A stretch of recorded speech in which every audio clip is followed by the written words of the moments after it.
Bonjour à tous, je vais vous présenter la séance du mardi 8 décembre, une séance de gym aujourd'hui et plus particulièrement du handstand. On va commencer tout de suite avec un petit réveil articulaire. Donc on va se chauffer les poignets, les coudes et les épaules.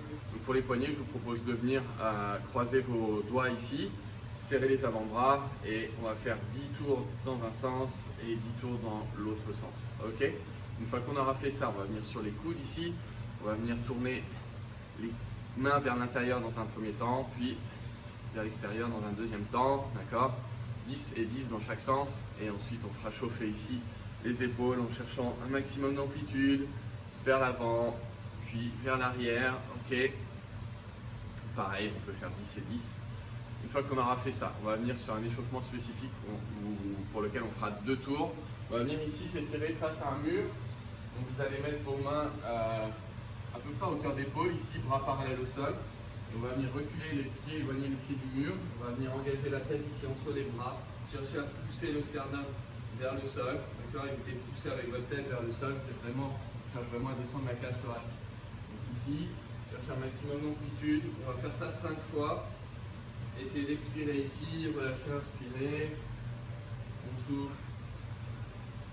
Si vous sentez un peu trop de raideur sur l'arrière des cuisses, n'hésitez pas à plier vos genoux. Le but du jeu, c'est d'avoir de l'amplitude ici dans les épaules. 5 répétitions comme ça. Ensuite, on va venir se mettre à genoux au sol. On va continuer à travailler un petit peu nos poignets ici. Et donc, on va venir ici mettre du poids dans nos mains, d'accord, avancer un petit peu les épaules. Et l'idée ici, ça va être simplement de venir décoller les paumes du sol. Ok? Donc, on essaie de charger au maximum nos mains. Donc, on fait ça 10 fois. À chaque fois, vous pouvez faire 1 ou 2 secondes de pause ici en position haute. D'accord? Et on va donc se chauffer les poignets de cette façon-là, juste sur les genoux et en essayant de décoller les paumes de main du sol en gardant les doigts au sol. Troisième mouvement pour cet échauffement, on va faire des hollow rock. Ici, l'objectif c'est de réveiller nos abdos.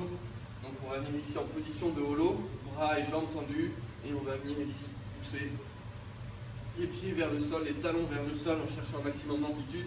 Si vous avez du mal à garder les lombaires au sol, que vous sentez que ça creuse, vous pouvez ramener vos mains ici devant et venir fléchir une jambe, garder un genou au-dessus du bassin, ça vous évitera de creuser.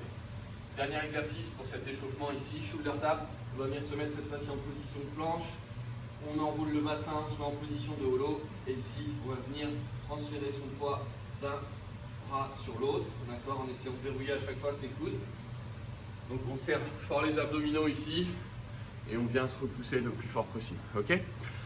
2 tours de ces exercices-là pour votre échauffement. Ensuite, on va avoir un petit tabata qui va vous apprendre en fait à gainer sur la position de handstand. Donc, on va venir se mettre ici au sol, face au mur. Vous allez poser vos mains ici à plat sur le mur. On va tirer les pointes de pied au maximum en arrière. Et ici, pendant 20 secondes, on va venir chercher à pousser fort dans le mur, d'accord, les mains à plat. Vous pouvez regarder entre vos pouces ici, d'accord. On cherche à créer la tension, donc on serre les fessiers, les abdominaux, normalement le nombril décolle du sol, et on pousse fort ici. On relâche pendant 10 secondes, on récupère, et ensuite on va repartir ici, en cherchant encore une fois à créer un maximum de tension. Il faut tirer fort les pointes de pied vers l'arrière, et essayer d'être gainé du bout des doigts jusqu'aux pointes de pied. D'accord? On a donc, c'est un tabata, 8 passages à faire, 20 secondes de travail, 10 secondes de récupération. Sur les 20 secondes, il faut que vous cherchiez vraiment à vous grandir le plus possible et à pousser fort dans le mur. Ensuite, on va avoir 30 départs à faire toutes les 12 secondes avec des montées en handstand. C'est vraiment la base et le truc le plus important ici aujourd'hui. Quand vous allez faire ça, ce qu'il faut absolument que vous évitiez, c'est de venir vous jeter contre le mur, d'accord. L'objectif, c'est de monter en équilibre, donc il faut que vous puissiez monter, si possible, sans toucher le mur. Si vous êtes à l'aise, vous pouvez le faire sans mur, comme ça vous êtes sûr de ne pas le toucher, mais il va falloir vraiment travailler ce lancement, d'accord. Par contre, si ça fait longtemps que vous n'avez pas fait de handstand ou si vous êtes moyennement à l'aise, faites-le plutôt en wall climb, donc en venant monter face au mur, d'accord. Ça peut être un exercice un petit peu difficile, on peut avoir un petit peu d'appréhension au début, donc n'hésitez pas à adapter en fonction de vos niveaux. Ok? Je vous montre l'exercice qu'on souhaite que vous fassiez aujourd'hui. Donc, pour 30 répétitions, on va venir ici se mettre, si possible, donc face à un mur ou libre. Vous allez chercher ici déjà à monter les mains au-dessus de la tête, chercher un maximum d'amplitude ici vers l'avant. Et on va venir poser les mains et essayer de monter ici en équilibre. D'accord? Ce qu'on ne veut pas voir, c'est ici que vous veniez vous jeter ici. D'accord? Et vous envoyez fort les talons contre le mur. Ça n'a pas trop d'intérêt pour aujourd'hui. D'accord?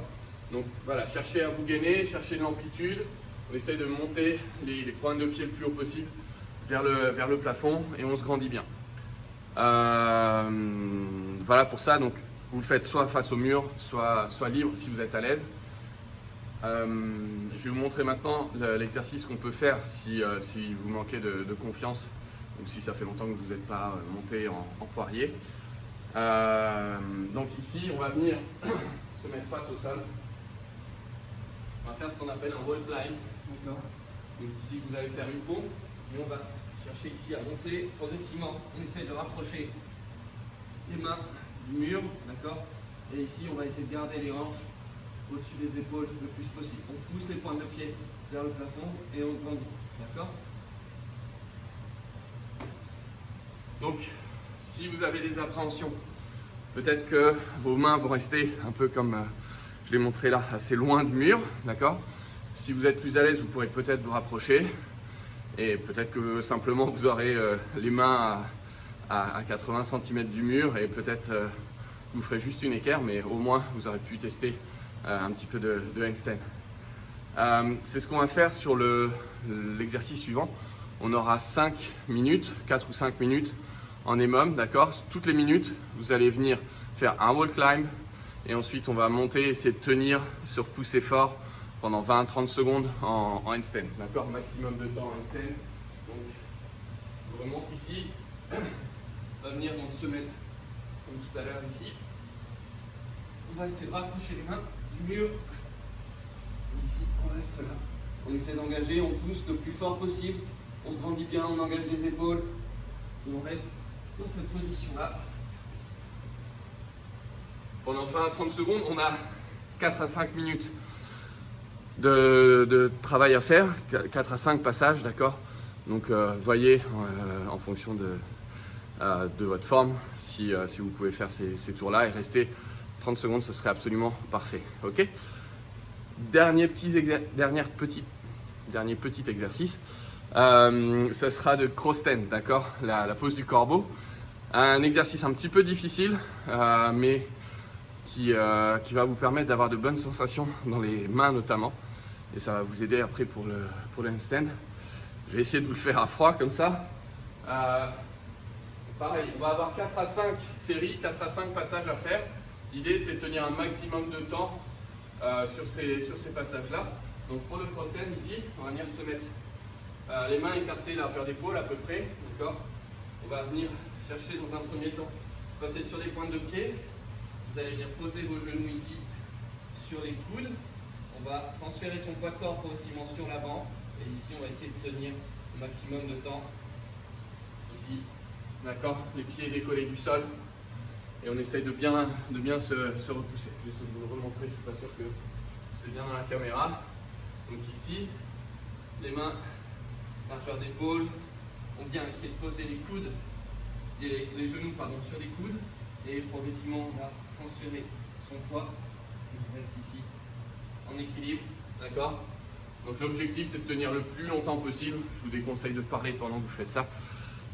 Et voilà, cherchez un maximum de tension, on essaie d'engager les dorsaux, les épaules, on se repousse fort. Et voilà pour ça. Le petit vote du jour pour finir, ce sera un nœud de môme, d'accord. Donc vous aurez 5 passages de 2 minutes à faire. On aura 10 burpees, suivi de 12 one arm push press, d'accord, à faire dans les 2 minutes. Donc ici, burpee classique, d'accord, on descend les mains au sol. On vient poser la poitrine au sol, on se relève, on saute 10 fois et ensuite on prendra donc un dumbbell et on va faire des push press. Donc ici on va utiliser les jambes pieds écartés, largeur de hanche, un petit peu plus large que les hanches ici. On fléchit les jambes on pousse, on engage et on vient développer au-dessus de la tête. D'accord? On descend. Ok? Donc là, vous voyez, en fonction du poids que vous allez avoir, si vous avez un poids léger, peut-être que 12, ça va être très très rapide. Dans ce cas-là, vous pouvez augmenter un petit peu le nombre de répétitions. Si au contraire, vous avez un poids plus lourd que ce que vous pouvez faire, diminuez peut-être le nombre de répétitions. Ok? Si c'est trop léger, vous pouvez faire des strict press aussi à la place des push press. Il y a 12 répétitions à faire, donc ça sera 6 de chaque côté. Ok? Voilà, en fonction de vous adapter en fonction de votre charge pour que les mômes soient suffisamment challengeants pour vous. Voilà, je vous souhaite une bonne séance et une bonne journée. Au revoir.